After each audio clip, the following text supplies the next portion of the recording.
इस मसले पर बात करने से पहले हम इस बात को देखते हैं कि ईद में जब हम जाते हैं तो जाहिर सी बात है कि नमाज में नीयत जो है वो शर्त है, और नीयत दिल के इरादे को कहते हैं। सुबह का वक्त होता है, लोग पहुंचते हैं, अब ज़ुबान से नीयत करें, उधर इमाम साहब नमाज को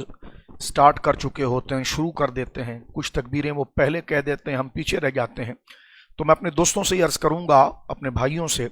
कि नीयत जो है वो दिल के इरादे का नाम है। ज़ाहिर सी बात है, जब आप ईद की नमाज़ पढ़ने आए हैं और आपको इस बात का मुकम्मल यकीन और जज़्म है कि आप ईद पढ़ने के लिए ही आए हैं और ईद की नमाज आप अदा कर रहे हैं, तो ये जो दिल के अंदर आपका इरादा है यही नीयत है। एक बात, हाँ, ज़ुबान से कहना उलमा इकराम ने दिल और ज़ुबान में मुआफ़क़त के लिए उसको मुस्तहब करार दिया है, क्योंकि तकबीरों के अंदर उमूमन ये मसला सबसे पहले आता है कि नीयत की फ़िक्र के अंदर, यानी ज़ुबान से कहने की सूरत में हमसे कुछ तकबीरें पहले रह जाती हैं। तकबीर जो है वो ईदैन में, ईद उल फित्र हो या ईद उल अदहा हो, उसमें 6 ज़ायद तकबीरें होती हैं। यानी जब नमाज शुरू होती है तो सबसे पहले इमाम साहब जो तकबीर कहते हैं वो तो तकबीर तहरीमा है, वो तो फ़र्ज़ है। इसके बाद 3 तकबीरें मज़ीद कहते हैं। फिर दूसरी रकात में रुकू में जाने से पहले एक तकबीर तो वो होती है जो रुकू में मुंतकिल होने के लिए तकबीर इंतकालात में से है, और 3 तकबीरें उसके साथ ज़ायद पढ़ी जाती हैं। यूँ समझ लीजिए कि शुरू में 4 नमाज जब हम शुरू करते हैं, जब 4 तकबीरें होती हैं, और जब दूसरी रकात में रुकू हम करते हैं तो 4 तकबीरें होती हैं। ये मैं इसका आसान तरीका, एक तकबीर तो वो है जो तकबीर तहरीमा है, उसके साथ जो 3 तकबीरें हैं वो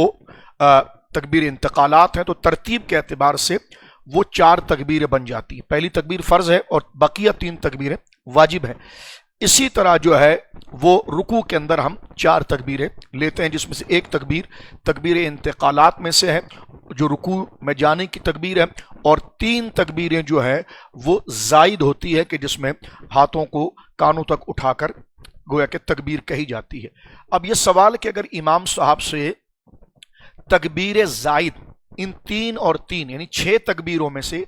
कोई तकबीर भी रह जाए तो उस वक्त का क्या हुक्म है, तो देखिए कि उलमा ने इसमें 2 बातें इरशाद फरमाई है कि इमाम जो है अगर तकबीर ज़ायद कहे बगैर रुकू में चला गया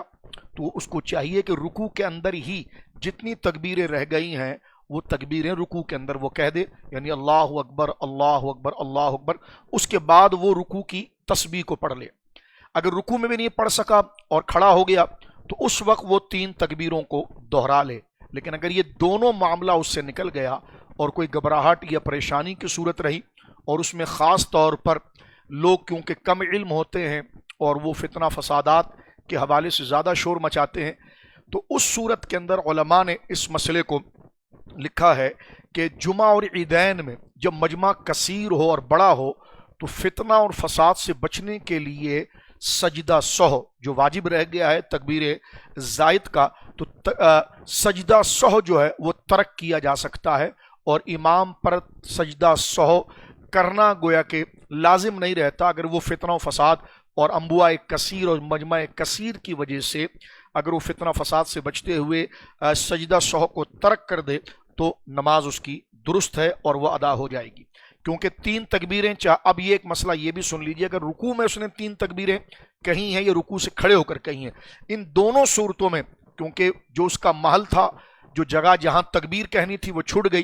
तो तकबीर तो उसके ऊपर छूटने की वजह से सजदा सह तो लाजिम आया है। लेकिन मैंने अर्ज़ किया इस सवाल के हवाले से जो आपका है कि इमाम से अगर तकबीरें रह जाएं तो क्या इमाम सजदा सह करेगा, तो उलमा ने जिस तरह के आला हज़रत और दीगर बुजुर्गों ने भी इस मसले को लिखा कि इंतशार और फसाद से बचने के लिए